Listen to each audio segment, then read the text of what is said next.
Can you tell us how a campaign raises money? So that's a big question.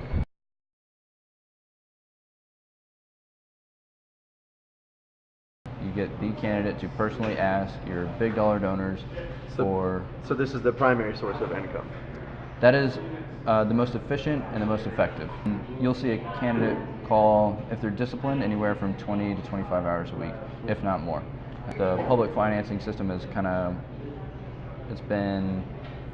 people have raised too much money to use it. So Hillary Clinton, her goal is $1 billion. $1 billion. This doesn't surprise me. That doesn't surprise you?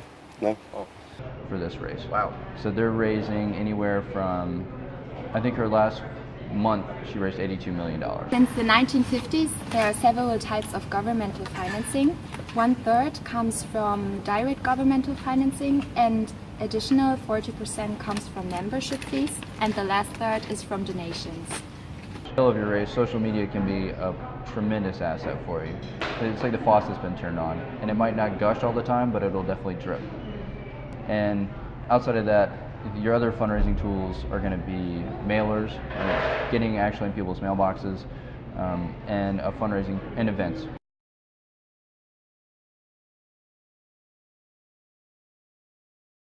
Also ich würde mal sagen, der Kernpunkt ist einfach erstmal der, dass es in Deutschland nicht eine Wahlkampffinanzierung in dem Sinne gibt. Natürlich werden Wahlkämpfe finanziert, aber wenn Sie das sozusagen nachvollziehen wollen in Deutschland und wie es verregelt ist, sagen wir mal so, das bezieht sich vor allen Dingen auf die Ebene der Parteienfinanzierung. Ja? Und dass Parteien vielleicht ganz grob 1/3 ihrer Ausgaben für Organisationen erstmal raushauen, ja.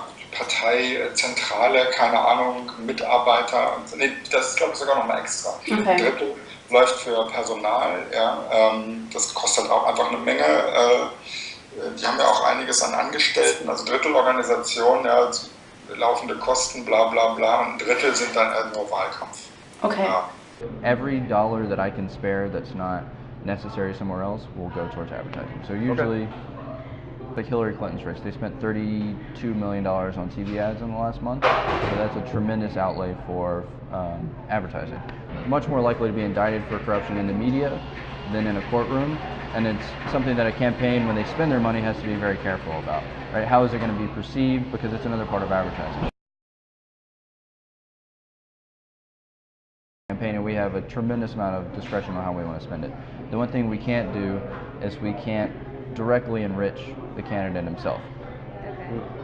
There's always a limit on what they can give. Right now, for any race to any candidate's committee is $2,700. Parties only have a certain broadcasting time on TV, and every party can broadcast a commercial even if they are not part of the Bundestag. It's also not possible to purchase more broadcasting time at private channels, and everything is laid down by law. Even the numbers of the election posters that hang out is limited.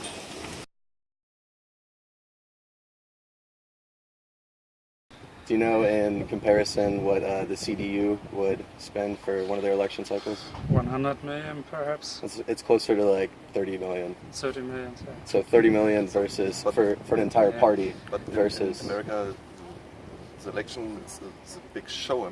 It is, yeah. It's a circus. Show. It's entertainment. Everything, yeah. And it's more. German election campaigns seem to be semi-professional. Like so-called candidate battles seen in the States don't exist here in Germany because everything's so regulated. Campaigning here is not as close to the audience.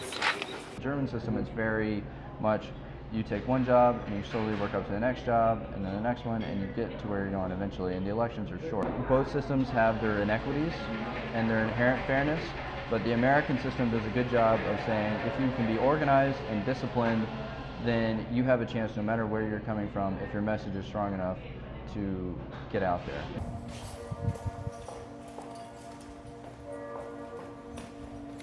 Es wird abgeschossen.